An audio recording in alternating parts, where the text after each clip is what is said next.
آج ہمارا یہ حال ہے کہ ہم اپنے گناہوں کو گناہ نہیں سمجھتے ہیں اور گناہ کرتے رہتے ہیں۔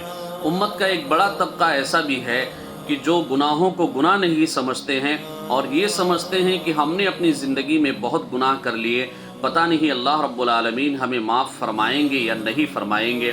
یہ سمجھ کر وہ گناہ کرتے رہتے ہیں اور اللہ رب العالمین کی بارگاہ میں جھکنے کی کوشش نہیں کرتے ہیں۔ ایسے شخص کے لیے ایک مختصر سا واقعہ آپ حضرات کو بتاتا ہوں کہ حضرت موسیٰ علیہ السلام وہ نبی تھے جن کو اللہ رب العالمین سے بات کرنے کا شرف حاصل تھا۔ حضرت موسیٰ علیہ السلام ایک مرتبہ کوہ طور پر گئے اور جا کر اللہ رب العالمین سے یہ درخواست کی کہ میرے مولا، آج میری ایک خواہش ہے، اور وہ خواہش یہ ہے کہ مجھے ایک ایسے شخص سے ملاقات کروائیے جو آج آپ کی نظر میں سب سے بڑا گنہگار ہے۔ اللہ تبارک و تعالیٰ نے کہا کہ موسیٰ تو اپنے گھر چلا جا، کل صبح جب تو اپنے گھر سے باہر نکلے گا تو جس انسان سے تیری پہلی ملاقات ہوگی وہی وہ شخص ہوگا جو آج میری نظر میں سب سے بڑا گنہگار ہے۔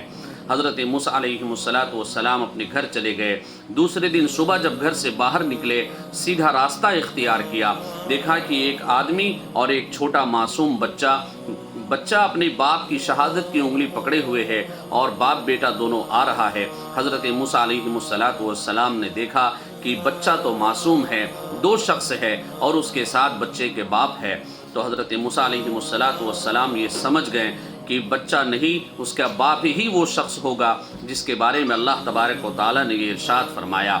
وہ آدمی جب تک حضرت موسیٰ علیہ السلام کی نظروں سے اوجھل نہیں ہو گیا تب تک اسے وہ دیکھتے رہے۔ یہ خواہش ان کی پوری ہو گئی۔ حضرت موسیٰ علیہ السلام نے دوسرے دن پھر اللہ رب العالمین کی بارگاہ میں یہ درخواست کی، گزارش کی کہ میرے مولا، آپ کا بہت شکر گزار ہوں، آپ نے میری اس شخص سے ملاقات کروا دی۔ آج میری دوسری خواہش یہ ہے کہ آج ایسے انسان سے میری ملاقات کروا دیجئے جو آپ کے نظر میں آج سب سے محبوب ہے، جس سے آپ آج کی تاریخ میں بے انتہا محبت کر رہے ہیں اور پسند کر رہے ہیں۔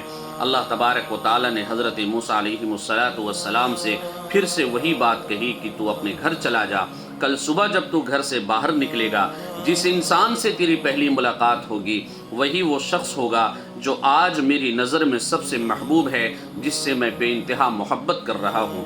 حضرت موسیٰ علیہ السلام اپنے گھر تشریف لے گئے۔ دوسرے دن صبح جب موسیٰ علیہ السلام گھر سے باہر نکلے، وہی راستہ سیدھا اختیار کیا اور چلتے گئے۔ کافی دور جانے کے بعد پھر دیکھتے ہیں کہ ایک آدمی اور ایک بچہ پھر اسی انداز میں آ رہا ہے اور باپ بیٹے دونوں بات چیت کرتے ہوئے آ رہے ہیں۔ پہلے دن بھی اسی حالت میں، اسی کیفیت میں دونوں کو دیکھا تھا۔ حضرت موسیٰ علیہ السلام جیسے ہی ان کے قریب ہوئے تو حضرت موسیٰ علیہ السلام حیران ہو گئے، بے چین ہو گئے کہ آخر معاملہ کیا ہے؟ کل میں جس انسان کو دیکھا تھا آج بھی اسی سے ملاقات ہو گئی۔ حضرت موسیٰ علیہ السلام نے سوچا کہ آخر معاملہ کیا ہے؟ کل جو شخص اللہ رب العالمین کی نظر میں سب سے بڑا گنہگار تھا، آج وہ اللہ رب العالمین کا محبوب بندہ کیسے بن گیا؟ میرے دوستوں، میرے بھائیوں، غور کرنے کا مقام ہے۔ حضرت موسیٰ علیہ السلام واپس پھر کوہ طور گئے اور جا کر اللہ رب العالمین سے یہ عرض کیا کہ میرے مولا، یہ کیسا معاملہ پیش آ گیا، یہ کیسا غضب ہو گیا؟ اللہ تبارک و تعالیٰ نے کہا کہ موسیٰ کیا بات ہو گئی؟ حضرت موسیٰ علیہ السلام نے کہا کہ کل جس انسان کو میں نے سب سے بڑے گنہگار کی شکل میں دیکھا تھا، آج وہ آپ کا لاڈلا، آج وہ آپ کا محبوب بندہ کیسے بن گیا؟ اللہ تبارک و تعالیٰ نے کہا کہ موسیٰ، تم نے سنا نہیں کہ پہلے دن جب دونوں باپ بیٹے تم سے ملے تھے، تم نے ان دونوں کو دیکھا تھا تو وہ آپس میں کیا باتیں کر رہے تھے؟ حضرت موسیٰ علیہ السلام نے جواباً عرض کیا کہ میں نے نہیں سنا، میں تو بس دیکھنے میں ہی مصروف ہو گیا تھا۔ اللہ تبارک و تعالیٰ نے سارا معاملہ بتایا کہ پہلے دن جب تم اس آدمی سے ملے تھے تو وہ بچہ اپنے باپ کی شہادت کی انگلی پکڑے ہوئے تھا اور بچے کی نظر ایک پہاڑ پر پڑتی ہے۔ بچہ، یہ پہلے دن کا واقعہ ہے جب پہلے دن ملاقات ہوئی تھی۔ بچہ پہاڑ کو دیکھ کر اپنے ابا جان سے پوچھتا ہے کہ ابا جان، یہ کیا چیز ہے، مجھے بتا دیجئے۔ ابا جان نے، بچے کے باپ نے جواب دیا کہ بیٹا، یہ پہاڑ ہے۔ بچے نے پوچھا کہ ابا جان، کیا دنیا میں اس سے بھی بڑی اور کوئی چیز ہے؟ باپ نے جواب دیا کہ بیٹا ہاں، اس سے بڑا سمندر ہے۔ پھر بچے نے سوال کیا کہ ابا جان، دنیا میں اس سے بھی بڑی اور کوئی چیز ہے؟ باپ نے جواب دیا کہ بیٹا، دنیا میں سمندر سے بھی بڑا آسمان ہے۔ پھر بچے نے حیرت ہو کر یہ سوال کیا، پوچھا کہ ابا جان، آسمان تو بہت بڑا ہے، کیا دنیا میں اس سے بھی بڑی اور کوئی چیز ہے؟ باپ نے جواب دیا، روتے ہوئے، تھر تھراتے ہوئے بچے کو یہ جواب دیا کہ بیٹا، آسمان سے بھی بڑا اگر کوئی چیز ہے، وہ تمہارے باپ کا گناہ ہے۔ یہ روتے روتے باپ نے کہا۔ پھر بچے نے کہا کہ ابا جان، آپ کا گناہ کتنا بڑا ہے؟ باپ نے کہا کہ آسمان سے بھی بڑا ہے۔ پھر بچہ یہ پوچھتا ہے کہ ابا جان، کیا اس سے بھی بڑی اور کوئی چیز ہے؟ باپ نے جواب دیا کہ بیٹا، آسمان سے بھی بڑا میرا گناہ ہے، اور میری گناہوں سے بھی بڑی اللہ رب العالمین کی رحمت ہے۔ میرے بھائیوں، غور کرنے کا مقام ہے۔ اس آدمی نے جیسے ہی یہ جواب دیا، کہا کہ میں آسمان سے بھی بڑا میرا گناہ ہے اور میری گناہوں سے بڑی اللہ کی رحمت ہے، جو میں اتنا بڑا گنہگار ہوں، اس کے باوجود بھی اللہ تبارک و تعالی مجھے دنیا میں سزا نہیں دے رہے ہیں، مجھے رات میں چین کی نیند سلا رہے ہیں، صبح اٹھا رہے ہیں، اچھا کھانا کھلا رہے ہیں۔ یہ میرے رب کا فضل اور کرم نہیں تو پھر کیا ہے؟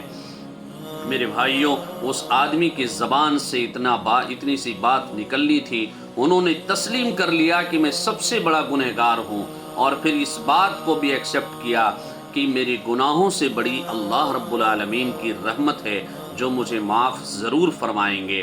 میرے بھائیوں، اس کلمات کا ان کی زبان سے نکلنا ہی تھا، اللہ تبارک و تعالیٰ نے ان کے تمام گناہوں کو معاف فرما دیا اور اسے اپنا مقرب بندہ بنا لیا۔ یہ ہے سارے معاملات اس دن کے۔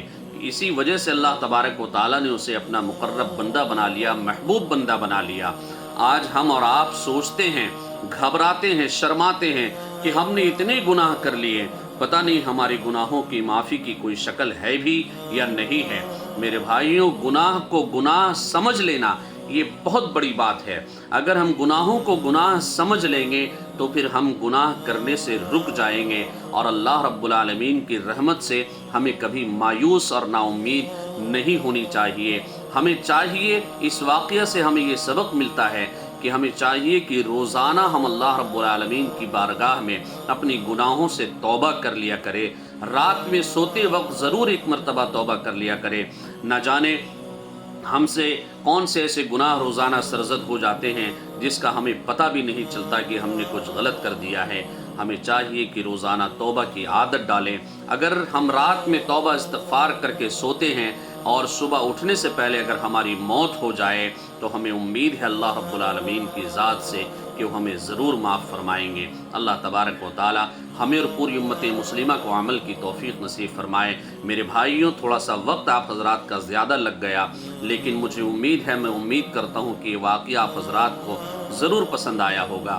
آپ حضرات کو میری بات کیسی لگی اور یہ واقعہ حضرت موسیٰ علیہ السلام کا کیسا لگا، آپ کمنٹ کر کے ضرور بتائیں، اور ہو سکے تو ایک چھوٹی سی گزارش میں آپ حضرات سے کرنا چاہوں گا کہ آپ ہمارے چینل کو سبسکرائب کر دیا کریں، اور ویڈیو کو شیئر کریں، لائک کریں، کمنٹ کر کے اپنے خیالات کا اظہار ضرور کریں، تاکہ ایسی اچھی باتیں آپ کو روزانہ ملتی رہیں اور ہم اور آپ دونوں مل کر فائدہ اٹھاتے رہیں۔